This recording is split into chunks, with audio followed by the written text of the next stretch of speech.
학생들이 꼭 읽었으면 좋겠다고 생각한 이유는 제가 이걸 늦게 읽었어요. 150명 엄청 거의 대부분의 거의 1, 2학년 학생들이 가면 한 10명 빼고 다 자는 것 같아요. 그러니까 저는 학교에서 뵀어요. 네, 미술사 수업에서 하나 이 책이 교과서였죠. 외국에선 다 저걸로 했어요. 이거 의미의 찬. 되게 음산. 맞아요.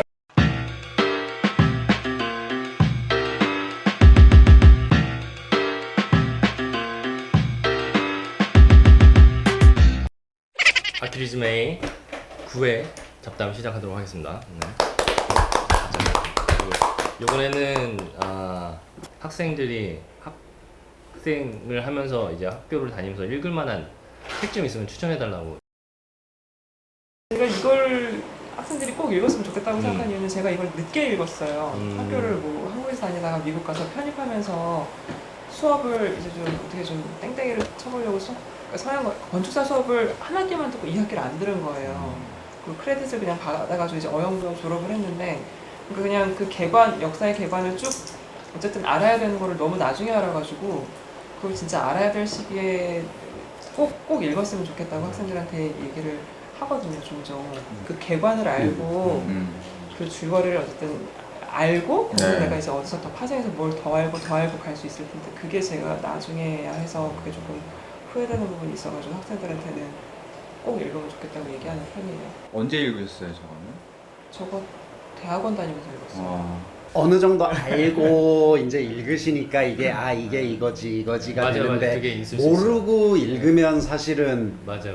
이게 안 들어오잖아요. 맞아. 저거. 저는 2학년 1학기, 2학기를 저걸로 수업을 했었어요. 저희 이제 되게 노 교수님께서 서양건축사 강의를 하셨는데 애들 과목 중에 하나긴 한 거죠. 네. 지금도 가르치는지 모르겠는데 한 150명 엄청 거의 대부분의 거의 1, 2학년 학생들이 가면 한 10명 빼고 다 자는 것 같아요. 그러니까 사실은 근데 내용은 되게 알차잖아요. 안 읽었을 때와 읽었을 때 뭐가 좀 차이가 났었던 것 같아요. 저 수업을 제대로 안 듣고 제가 5학년이 돼서 5학년 졸업 설계를 하는데 되게 막연하기도 하고 레퍼런스를 뭘 어딜 찾아가야 될지 이제 지도가 없는 거예요. 머릿속에 지도가. 근데 저희 교수님 되게 친절하게 뭐 책도 소개해 주시고 건축가도 소개해 주셨는데 거기서 이제 내가 내 힘으로 따라갈 능력, 사고력이 안 됐던 것 같아요. 그래서 계속 막연한 상태로 남아 있었던 것 같아요. 저는 그것도 좋았던 것 같아요. 저는 이제 저 수업을 좋은 점수를 받았어요. 다행히. 그래. 네. 그럴게요. 근데 이제 뭐 아무튼 점수 받으려고 했던 것 같기도 하고 약간 흥미는 있었던 것 같은데 저거를 공부해 놓고 이제 이제 해외를 나가는 경험이 좀 생기잖아요. 네, 그때 사실 좀 받아들이는 느낌이 조금은 좀 틀렸던 느낌이 확실히 좀 있어요. 근데 그 교수님께서 당신께서 그 답사한 그 현장들을 이렇게 슬라이드로 이렇게 보여주시면서 저거를 설명해 주셨던 기억이 나거든요. 그러면 그때가 어떤 그 순간의 어떤 그 이미지가 사실은 그때 현장을 갔을 때 좀 더 그냥 아무것도 모르고 갔을 때보다 훨씬 더 다가서는 느낌은 확실히 좀 있었던 것 같아서 지금 이제 연차가 좀 올라가고 이제 경력이 좀 생기다 보니까 그때의 어떤 그런 이미지들이 차곡차곡 쌓여서 뭐 대단한 나는 아니지만 지금은 내가 좀 있구나라는 생각이 좀 있어서 두 번째 거는 저건데 사실은 집합주택에 관한 좋은 책 사실 되게 많을 텐데 제가 제대로 읽은 거는 저거 작년에 학생들이랑 같이 공동주택 설계하면서 같이 스터디하면서 읽었었거든요. 근데 저게 되게 좋아서 저 책을 추천한다기보다는 우리가 살면서 단독주택에 살 기회도 물론 있으면 좋지만 공동주택에 살 기회가 훨씬 많잖아요. 그게 아파트가 됐든 뭐가 됐든. 근데 우리 도시에 우리가 이렇게 모여 사는 상황을 좀 이해할 수 있는 기초가 될 것 같아요. 저걸 읽으면. 언제부터 어떻게 모여 살기 시작했고 그 집합주택이 어떻게 흘러갔고 이런 것들을 중요한 프로젝트를 사례를 많이 저 손정현 교수님이 이렇게 많이 보여주셔서 지금 시대에 저거는 시사성은 있을 것 같아요. 이 코로나 이후에 사람들이 갇혀 살다 보니까 한 2, 3년 전만 해도 뭐 관리비 이런 부분 때문에 작은 평형대가 인기가 있었고 막 이게 역전 현상이 있었고 그단 말이에요. 코로나 시대에 딱 나타난 거야. 집이 좁다. 그 다음에 뭐 낡은 집이 좀 불편하다. 그 다음에 이제 보통 공간이 없는 거예요. 이게 진짜로 이렇게 처음에 좀 편안하고 할 수 있죠. 학생들 학교 안 가고 그러지만은 이제 싸움이 일어나는 거예요. 우리나라 지금 공동주택에서는. 근데 저것부터 보고 뭔가 되게 대안을 제시해야 되는 거잖아요, 우리가 지금. 근데 저게 주 하나의 평면을 되게 자세하게 설명하시지는 않아요. 그래서 그 전체에 관해서 계속 설명하세요. 공동주택을 어떻게 의미가 있고 커뮤니티가 어떻게 저주택에 어떻게 반영되는지 이런 걸 많이 설명하셔가지고 집합주택에 말씀하신 것처럼 이제까지랑 앞으로가 어때야 될 것 같아요. 아니, 그러니까 하다못해 지금 저 표지에 나온 것 유니트 다비타 시험이잖아요. 저 학교 때 만들어봤어요. 괜히 정해가지고 너무 이게 붙일 게 많아. 그때 빌라 사고하다 안 넣었어요. 많이 부끄러운 할아버지랑 좀 친하네. 네, 네, 아, 네. 대학교 때 고생 많이 했네 나도 보니까. 네. 근데 하셨네요. 최근에 저 사진을 어디서 본 것 같아요. 옥상. 아, 저 옥상 중 수영장도 있고 그러더라고요. 네, 맞아요. 네. 그러니까 우리나라의 지금 현재 옥상은 네. LH에서는 박공으로 씌워버렸고 네. 최상층의 결로 단열 문제 때문에 방수 음. 문제 때문에 그리고 뭐 일반 아파트들은 당연히 접근하지 못하게 돼 있잖아요. 네.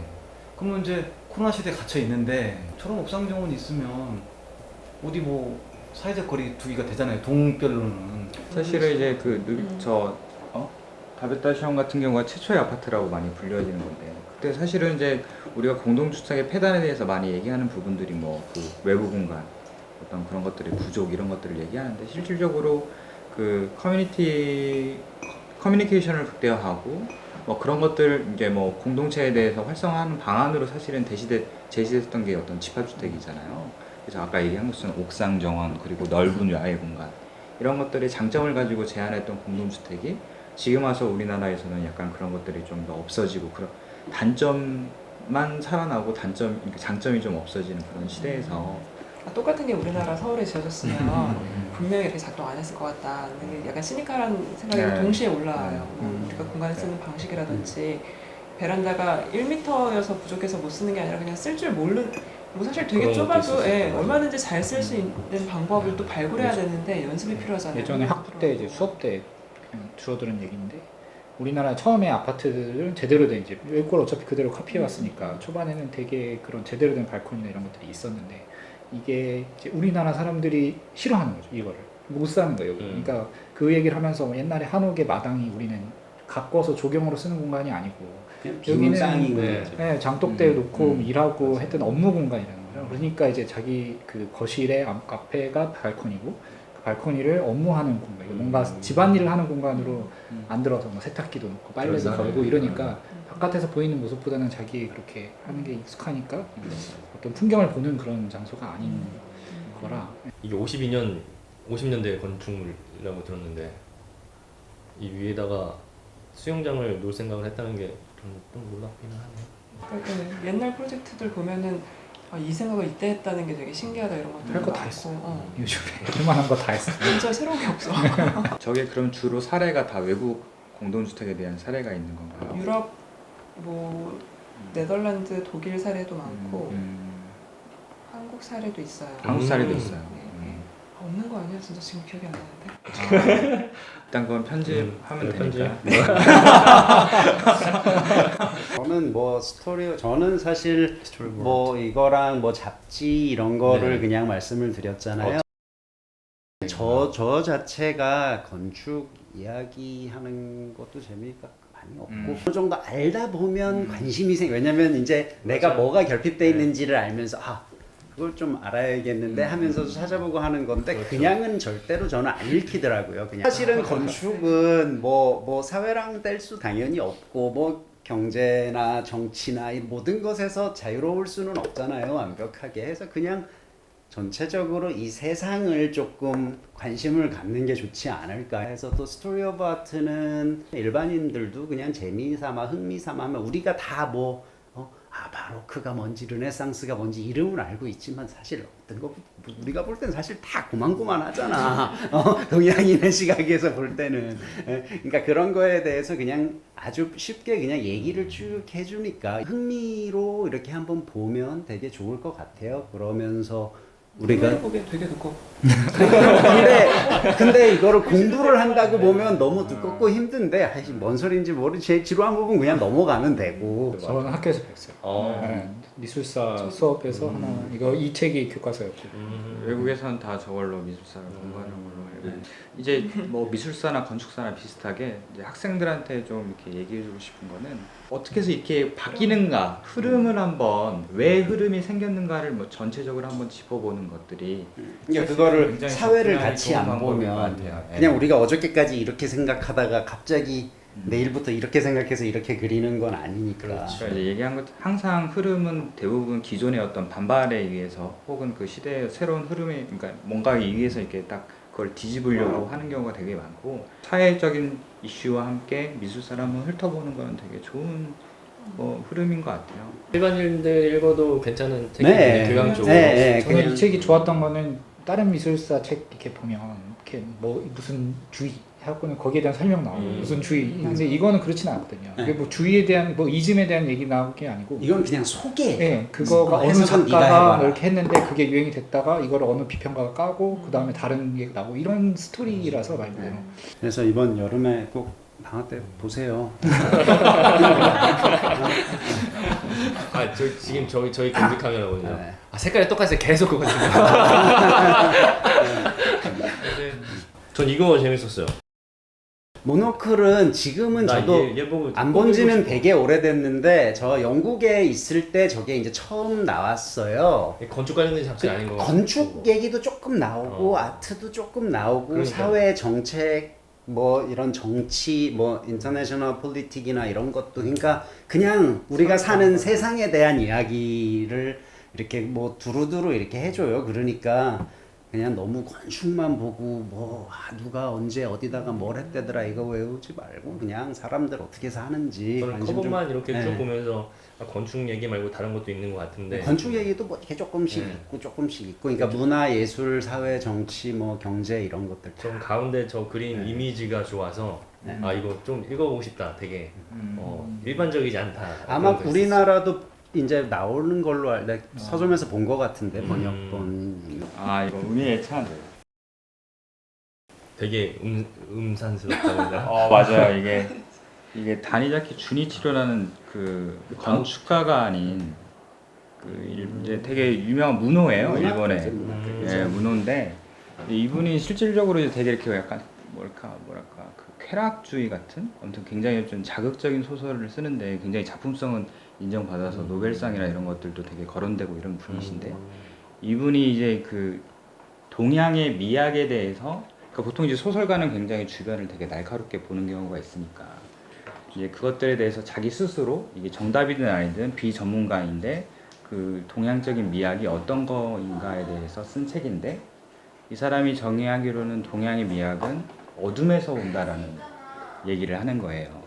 그래가지고 실질적으로 보면은 서양의 어떤 건물들이나 이런 것들은 천장의 벽을 그러니까 밝히려고 한다는 거야 계속. 그러니까 공간을 계속 빛으로 밝히려고 하고 명확하게 정리하려고 하는데 동양의 건축은 뭐 예를 들면 초록 뭐 촛대 그래서 이렇게 조그만한 초에서 이렇게 번져가는 어떤 그런 공간의 어떤 이미지가 어떤 그런 그 동양적인 미를 느끼게 하는 게 아니냐는 얘기예요. 실질적으로 이렇게 작이나 이런 것들을 만들 때도 장인들이 그 어두운 그런 공간에서 만든 그런 오브제들이기 때문에 실질적으로 그런 것들의 가치를 보려면 약간 어두운 데서 이렇게 봐야 된다는 얘기가 있는 거예요. 근데 그게 엄청 밝은 이런 현대적인 조명에서 그걸 봤을 때는 진정한 어떤 오브제의 가치를 느낄 수 없다고 얘기하는 그런 것들이 있어요.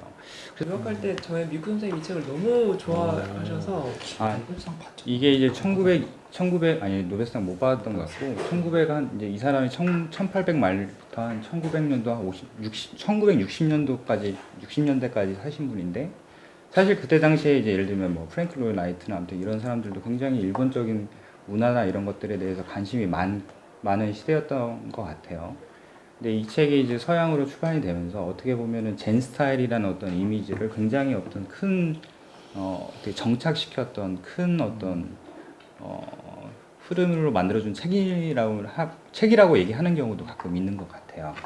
그래서 서양 사람들이 생각하는 어떤 동양적인 이미지가 왜 그렇게 됐는지를 굉장히 좀 자세하게 설명을 하고 있는데 건축에서 어차피 조명 계획이라는 거 그리고 이제 그러니까 내외부의 어떤 채광 계획이라는 건 굉장히 중요한데 이제 실질적으로 그것들이 단순하게 이제 그런 공간을 만들 때 우리는 이제 벽이나 이런 것들을 훈련을 되게 많이 하는데 그림자와 빛에 대한 어떤 훈련은 그렇게 학생들은 그렇게 많이 하지는 않지 않나라는 좀 이제 생각이 있어서 1920년도 30년도에 다니자키 주니치라는 책을 쓴 건데 그 오카와 야스히로나 현대 그 사진 작가가 그 책에서 설명해 주는 그 텍스트를 현대 사진 작가가 그걸 찍어가지고 그 텍스트에 맞춰서 사진을 찍은 거예요. 그러니까 이 사람이 생각하는 글이 있으면 그 글에 맞춰서 사진을 찍어서 그렇게 접목을 시켜놓은 거예요. 그래서 학생들이 봤을 때 이 책 전체 텍스트를 읽지 않더라도 가볍게 이 텍스트를 읽고 이 텍스트가 의미하는 어떤 이미지가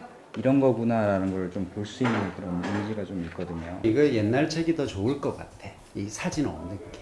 그러면서 이 텍스트를 내가 상상을 해보면서 이게 누가 친절하게 이게 이거잖아라고 해서 딱 제안을 시키는 것보다 이제 그거는 이제 좀 차이가 있는 것 같아요. 이제 학생들한테 읽어볼 때는 좀 더 이런 것들을 이제 그리기가 어려운 학생들이기 때문에 사실은 이제 그 텍스트와 그림이 있는 이거 나쁘지 않고 서양에서 출판할 때도 그 당시에 이제 서양에서 출판할 때도 그때는 이제 지금 이거는 이제 그 일본에서 최근에 일본에서 출판된 거라 일본 사진 작가가 사진을 찍었었는데 좀 옛날에 서양에 출판할 때는 서양 사진 작가가 이 책을 읽고 비슷한 사진을 찍어서 이렇게 출판했다는 그런 것도 좀 있어요. 그래서 근데 이건 지금 사진이랑 같이 있으니까 책 자체가 되게 명쾌하잖아요. 그렇죠, 그야말로. 그렇죠. 근데 텍스트만 읽으면 읽은 그 내용 자체가 되게 그야말로 어스름하거든요. 그래서 나는 그리고 그게 나름의 감각으로 책의 이렇게 정서인 것 생각을 같아요. 해보는데 조명계획이라 이런 거 얘기할 때 저번에 한번 딱 어떤 분이 요즘 간접등을 너무 좀 과도하게 쓴다라는 얘기를 좀 한 적이 좀 있었던 것 같아요. 그러면 직접등을 써야 되는 거냐?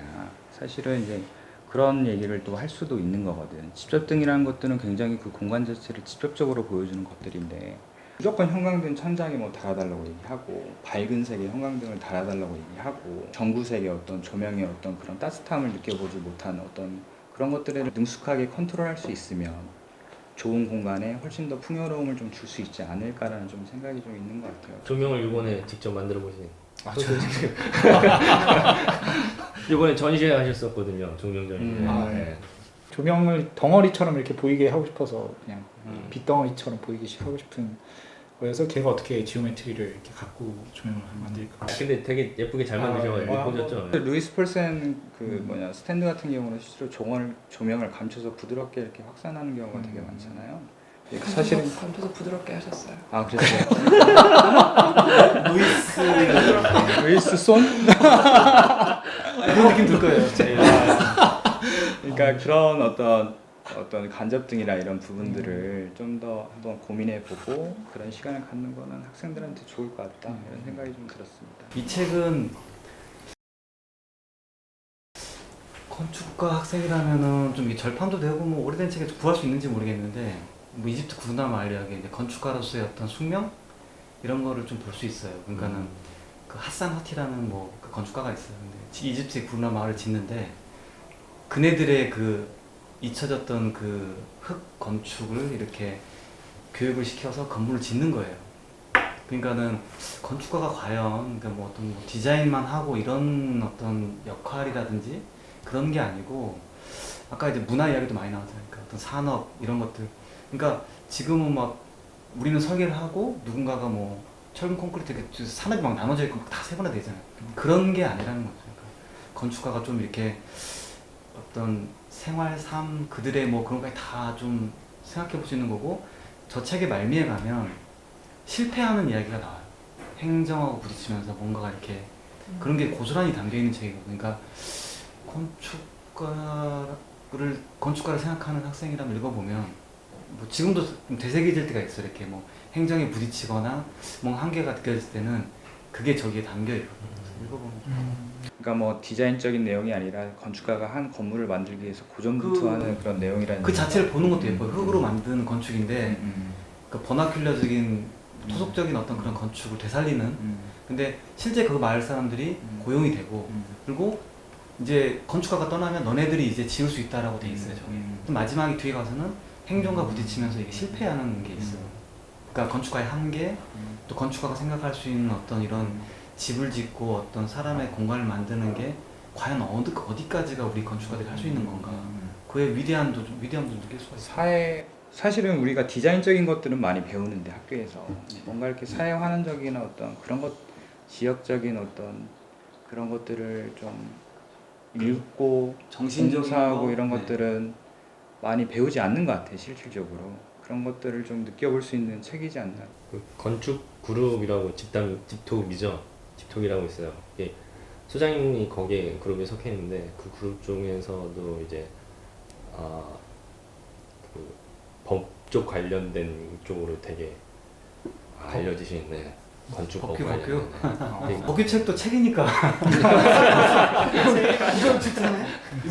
제일 많이 보는 책. 아 지금 아, 소장님이 법 전문가라는 얘기신가요? 그럼? 좀 많이 알고 계시죠. 아, 좀 좋아해요. 이분이 책을 김혁경인데 좋아하셔서. 김혁경으로 불리죠 별명은. 네. 나 지금 무슨 얘기? 늦게 알았죠.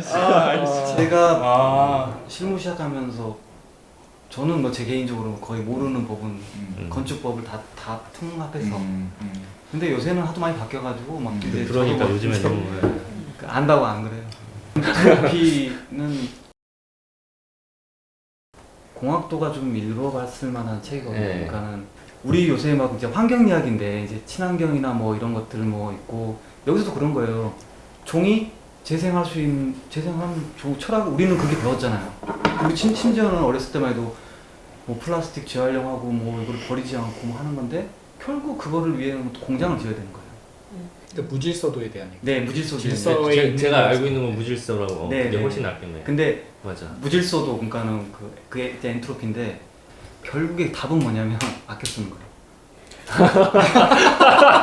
지금 학생들한테 그래. 그쪽으로 가는 거예요. 학생들한테 갑자기 왜 생각을 그러면 우리나라의 친환경 뭐 이런 건축이나 이런 어떤 사고 체계가 근본이 잘못돼 있다는 거예요.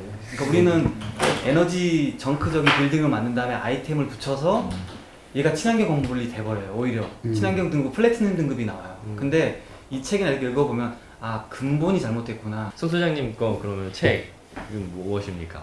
저는 책 고른 기준이 그거였어요. 그러니까 학생들이 아니 제가 그냥 개인적으로 이렇게 봤을 때 책을 읽고 이렇게 도시를 걸어 다니다가 보는 눈이 좀 바뀐 것들 이런 거를 그냥 골랐는데 하나는 그래서 이 책이고 하나는 아니, 제일 먼저 얘기하고 싶은 건 솔직히 그 건축 음악처럼 듣고 미술처럼 본다. 이거 너무 많이 그냥 나 저것도 되게 쉽고 다 재밌게 아시는 그냥 볼 수 있을 그런 것 얘기인데 같아. 건축과 음악에 대한 얘기. 아니 그냥 건축을 편하게 그냥 이렇게 보라. 라는 저희 건데. 때 그때 뭐 많이 그냥 다 1학년 건축과를 가게 됐다. 성적 맞춰서 갔지만 선택하게 됐다. 이러면은 그냥 무조건 서점가서 하나 하시고. 건축이라는 게 멀리 있지 않고 음악처럼 우리가 들을 수 있는 이거 98년에 나온 책이에요. 나도 학교 가서 건축과 가서 한국 책 처음 본 게 얘가 아닌가 싶어요. 건물이 박스가 이렇게 하면 박스처럼 보이고 10주가 모이면 뭐 면처럼 보이고 뭐 1층을 띄우면 어떻고 이런 이제 되게 기본적인 조형으로서의 건축을 바라보기 시작하게끔 한 그런 책인 것 같고 이거는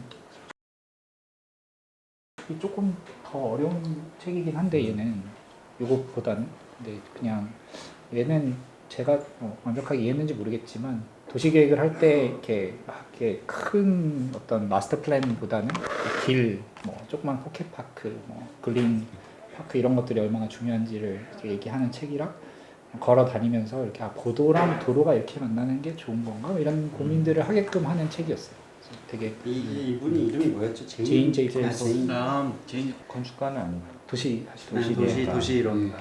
도시 역사에서 되게 중요한 그래서 대도시가 죽은 게 있나요? 이게 요게 그 제목의 직접적인 장례식 치르는 이게 거 그러니까 궁금해서. 60년 초반 네. 책이에요. 그래서 그 당시에 이제 막 뉴욕에 슬럼화되고 대한 막 이렇게 아, 좀 자동차 위주의 도시 뭐 이런 것들에 대해서 얘기를 많이 하는. 뉴욕이 계획도시로서 굉장히 좋은 평가를 받잖아요. 그런데 여기는 그런 것들에 대해서 좀 안 좋게 좀 해석을 한 건가 해가지고. 로스앤젤레스 이런 거 얘기하면 거의 뭐 차 없이는 거의 네, 불가능한 그런 이제 거니까 그런 걸 비판하면서 이제 얘기 나온 거죠. 뉴욕은 그냥 여행으로 갔고 런던은 살아봤는데요. 아무튼 그 뉴욕 얘기를 갑자기 다 하면서 하고 싶어요.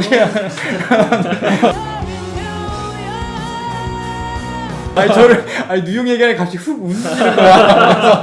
그래서 또 뭔가 얘기하시겠구나 했는데 아무튼 뉴욕 가보고 싶어요. 저도 안 가봤어요. 아무튼 뉴욕의 어떤 체계적인 그런 그리드의 어떤 도시가 과연 좋을지 나쁠지. 근데 실제로 갔을 때는 뉴욕 좋다면서. 아니 좋은데 런던보다는 좀 약간은 이제 우연성 이런 게 좀 떨어져서 좀 나빠 보이는데 아무튼 이게- 전문가들은 어떻게 보는지가 좀 궁금하더라고. 컨텐츠가 너무 많으니까 거기는 그냥 되게 격자로 된 도시들이 비판을 받는 게 길도 못 찾겠고 여기 가도 똑같으니까 다 뉴욕은 그냥 이 블럭하고 이 블럭하고 성격이 너무 달라서 사는 사람의 성격이 뭐 여기는 뭐 이탈리안 위주고 여기는 그런가요? 그러니까 뭐 저 대도시 죽음과 삶에서도 혹시 뉴욕이 좀 거론됐는지 생각이 뉴욕은 좀 아직 안 죽었잖아. 기억이 안 나. 아직 잘 살아 있잖아. 어디인가? 네, 그렇진 않아요. 죽은 도시는 뭐 이렇게 어디인가 이걸 좀 저희가 쟤랑 막 지금 헷갈리는데 약간 그 포디즘 다음 그 얘기인가요? 도시가 막 생겨났다가 그러니까 계획을 해서 그러니까 약간 디즈니랜드 만들듯이 도시를 그럼 계속 실질적으로 만드니까. 지금 작동하지 않은 도시도 있어요 미국에? 뭐 많겠죠. 우리나라에도 망한 많은데 도시라고 뭐. 해야 될까? 완전 유령 도시처럼? 댈러스인가 거기를 보통 얘기하더라고요. 댈러스- 자동차 어, 아 디트로이트. 디트로이트. 산업에 따라 제가 이제 뭐 대학원 맥킨토시 그러니까 글라스고에 있었잖아요. 글라스고가 제가 정확하게 모르겠는데 산업혁명 전에 16세기, 17세기 세계에서 세 번째로 큰 도시였어요. 런던, 파리 다음이 글라스고였어요. 막 배만 들고 뭐 하고 지금 완전 망한 도시잖아. 네? 완전 조용하던데. 딱 가도 아 도시가 망했구나. 그리고 스코틀랜드 북쪽으로 더 가면 뭐 던디나 이런 데로 가면 진짜 아 도시가 망하는 게 이런 거구나 하는 게 너무 좋다. 되게 특이해요. 이거는 정신 찰랑증 뉴욕이잖아요. 네, 정신 창담증의 유형.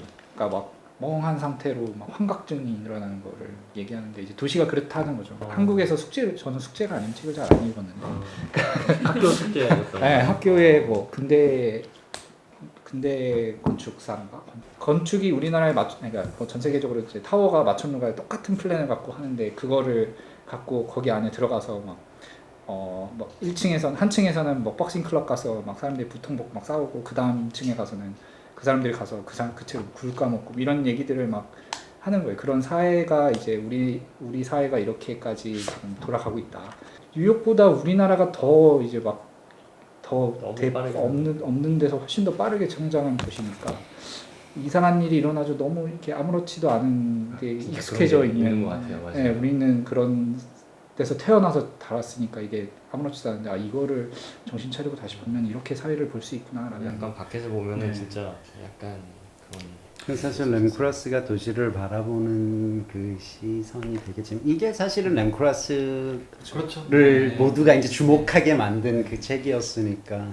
알렌드 보통 행복의 건축을 가져왔는데 이 사람이 철학자인가 뭐 근데 비전문가가 말하는 건축에 관한 이야기라서 좀 새로운 시선을 공부하는 친구들한테는 줄 수 있겠다라는 거 하나고 이분이 저는 되게 싫어하는 작가긴 한데 이유가 너무 아는 게 많고 너무 쉽게 글을 쓰는 사람이에요.